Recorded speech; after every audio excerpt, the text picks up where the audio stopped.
Our Father, who art in heaven, hallowed be thy name. Thy kingdom come, thy will be done, on earth as it is in heaven. Give us this day our daily bread, and forgive us our trespasses, as we forgive those who trespass against us.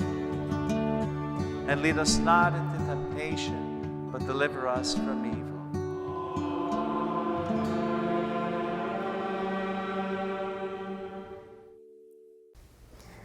What does it mean to forgive? Is it ridding our mind of any recognition of another's fault, or sweeping our feelings aside completely? Rather than this, forgiveness is the act of releasing someone from any debt they owe us, even in the face of any feelings of frustration or anger we may have, and regardless of whether or not the person in question is even deserving of our kindness. Towards someone who has wronged us, to forgive is to choose to see and encourage the good in them, even still. In other words, forgiveness is hard. And it's hard enough as it is, but how about we add in the part where our trespasses are forgiven as we forgive those who have trespassed against us? We are relational beings, and relationships come with things that aren't always done right, and words that are too sharp, and choices that are quite poor. There is probably no shortage of hurt in any person's life. To be clear, God is perfect, and we are not. Yet God asks this of us anyway, that we would learn how to grow in our love and compassion towards others so that we might be able to better receive His. As unlikely as it may seem on the surface, God wouldn't ask something of us that He wouldn't be able to help us through. God desires to pour out His mercy for us, but we are unable to receive it if we aren't willing to extend mercy to others ourselves. As paragraph 2840 of the Catechism of the Catholic Church states, in refusing to forgive our brothers and sisters, our hearts are closed and its hardness makes it impervious to the Father's merciful love. But in confessing our sins, our hearts are open to His grace. Wherever there is forgiveness lacking in our own hearts, there is a barrier between us and the forgiveness that God longs to give. A hardened heart refuses to be moved. So, if we want to make space for God to work, it is necessary for us to take a step. We can forgive by choosing to forgive. We can forgive by asking for the grace to do so. When we lay down our defenses, Christ can more closely demonstrate what it means to be merciful. God models forgiveness for us in and through the life of Jesus.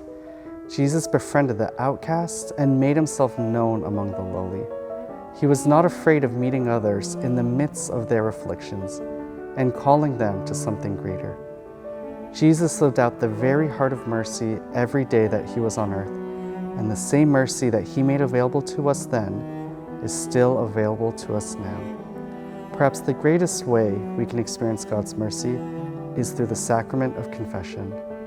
It is a reminder of how the Lord sees us in spite of our shortcomings and of our identity as beloved sons and daughters of God. And this truth affects and transforms every aspect of each relationship we have. As for us, we have a 1.5-year-old son and have only been married for 2.5 years.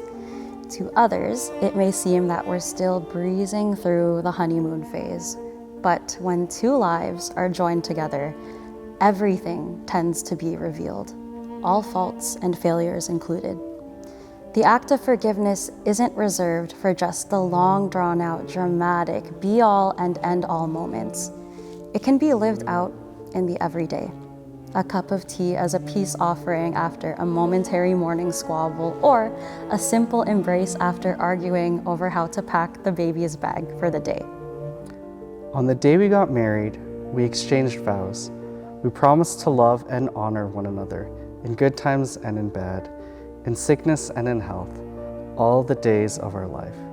Every day we are reminded of the sacramental grace we received on that day and each day since. Because to love and honor one another beyond every passing circumstance is something we could never do entirely on our own. In calling to mind the ways we have forgiven and asked for forgiveness from each other, we are brought to a greater understanding and assurance of the even more merciful way that God forgives. If it is already so sweet to be reconciled with one another after the effort it takes, then what more with the Father who is always ready to run to us with his merciful embrace? God uses our human relationship as a means of sanctifying us and allowing us to experience a glimpse of his immense love for us. It is in choosing to forgive one another that we can fully experience unconditional love. And we are able to live out this unconditional love because Jesus modeled it first.